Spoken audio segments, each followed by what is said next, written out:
Hi guys, how you doing? I'm just making and sending this wee video to go along with the information that I sent you today with the January 2025 and beyond plans in terms of the prices, the various options, that kind of thing. So if there's anything on there that doesn't make sense to you, if you think we've made a glaring obvious error with something, like you could let us, that's not beyond possibilities, so you can let me know. Or if you get any questions about anything, ask me or ask Jack. I've tried my best to listen to sort of feedback from people in terms of what people would like. So that's why everyone's at different stages in their life, I guess, different focuses, different goals. Some people want to just train twice a week and that's it. Other people want to train 3 or 4 times a week, possibly even 5. So I'm trying to reflect that a little bit in some of the packages. The running option now will be Saturday morning only, just to reflect demand and interest, I suppose. The Sunday's been really quiet for a while, but it's just getting quieter and quieter. So there's just really no need for it, I guess. It was added in years ago when lots more people did running at the sessions, but for whatever reason, maybe Sunday's just not as appealing. I'm not entirely sure. I've tried to ask various points over the years, but you never really get a clear answer of what that is. So anyway, so Saturday morning will be the running option from now on. The supplementary classes, there's various options, and now I wanted to add another layer of flexibility to be able to utilise the supplementary classes. So there's now going to be 2 Sunday morning gym sessions instead. So what that means is that, for example, if you want to do one extra supplementary class a week, you now have the option at the moment to choose from your Wednesday morning or your Friday night or your Sunday morning, and you can do either of the Sunday morning sessions, just 2 time options, 8:30 and 9:30. The Sunday morning will be a wee bit more mixed, less high rocks, more focused on strength development. Not as strength focused, having said that, as the flagship sessions, if you want to call them that, session A and B, the main ones, but there would certainly be a more mixed element. So that's the initial plan. And obviously there's various options for flexibility with payments. I wanted to just touch on that a wee bit to try and get you to where my mindset is with it in regards to where my mindset used to be 15 years ago. In that time, I've completely grown as a person. I kind of cringe back, to be honest, at some of the things, and I'm sure there's many things that I've said to folk over the years that that they remember. In terms of, for example, maybe seems unrecognisable now, but I mean, at one point about 10 years ago, I was taking registers at the classes, and if you didn't attend, you didn't get to sign up to the next class. So stuff like that, which I now cringe because I've now got a lot more. I understand life gets really hectic now that I've got 5 kids and stuff, and that stuff happens all the time. So yeah, when I look back, it's shameful almost. So if I made you feel like rubbish, then I'm sorry. But yeah, so. But by that same token, I've always been reluctant to give out this vibe of this is a gym membership, because I don't like the concept of going to a gym and not getting results, which is what happens in most gyms. The whole idea of the whole business model of every gym I used to work in, a few, is that they rely on people not attending. If you think about Nuffield, David Lloyd, they've got between 4 and 6, well, a few years ago, I've not checked, between 4 and 6 thousand members, okay, but they've got probably about 150 car parking spaces. And that is because they know the psychology of people, and that they'll pay for the membership and they won't use it. It's why Pure Gym is a hugely successful business. It's because it's dirt cheap and people will use it, but most won't. And because it's so cheap, they won't even bother to cancel it. It's as simple as that. So it's tremendous from a business point of view. And I've never wanted to go down that route, which is why I always, because I want people to engage in sessions. I'm too passionate about what I do to have people that are passive or not turning up all the time.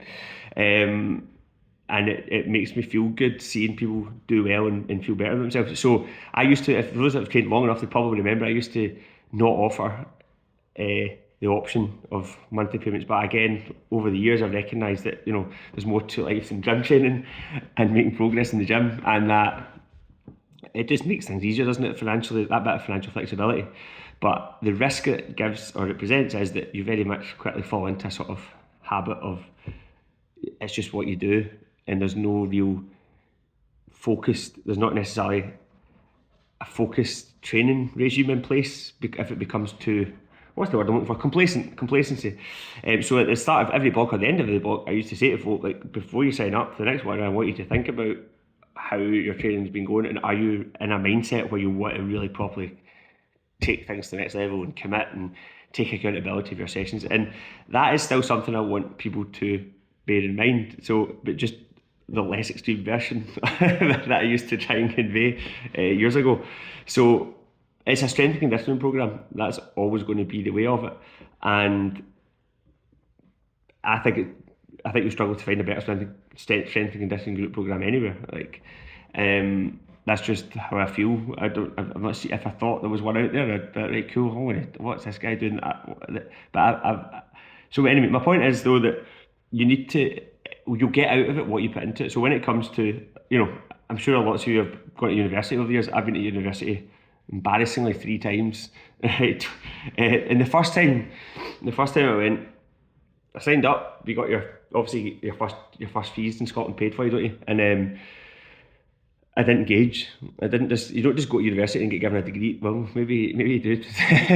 You don't just get given a degree. Like, you have to work for it. So by engaging, going to the sessions, going to the lectures, doing the coursework, doing the research, and obviously the more you put into it. And I know what I'm saying is obvious. Everyone knows it, and it's no different to the sessions here. Like, paying for your sessions and turning up is only half the battle. Like, how much you engage in the sessions is what will truly, like, allow progress. And I touched on it the other day in a wee video I put up in our email about warming up. Like, to me, like, warming up is a sign of your engagement, because it sets the tone for everything. I can, the concept of doing one of these sessions that you're doing and not warming up is absolutely mind-boggling to me. As I said, it's like going to the beach in Spain for a day and not putting on sunblock. It's not something you would do, because you need it to protect yourself, which is what you also need to do for warming up, is to protect your body as well as prepare it. So anyway, I don't want to go off on too many tangents here. I'm just wanting to say, the more you put into these sessions going forward after October break to Christmas and beyond, the more you'll get out of them in terms of, like, taking accountability for them, being very aware of what you're lifting, how many reps you're lifting, how many sets you're lifting. You should know that, and you should know that more than I know it, and you should know it so that for the next session you already have a plan of what you're going to do. Okay, because there's a reason that a lot of these exercises we're doing are repeating here, and that's to allow you to progress on them. Like, novelty, see, changing up sessions all the time, novelty is the biggest barrier to progress beyond, because it's another variation of inconsistency. You have to be consistent. If you're training like a novelty and you change it up all the time, you can't be consistent, and if you can't be consistent, you can't progress. And if the structure is there, which it is, then you have to then take advantage of that structure. And the only way you can do that is by you taking note of everything and, like, making it more than just a class. Do you know what I mean? So anyway, I could actually just ramble on forever here, and you're not going to want to. It would be boring, wouldn't it? So that's all I want to say. Have a look over the prices. Have a look over the options. If there's any questions of any of it, feel free to reach out.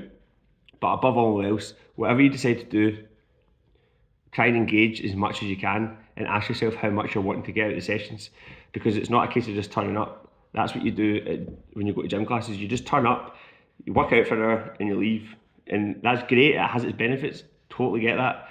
That is not what this is about, or it shouldn't be. So hope that helps. Any questions, just get in touch. Thanks.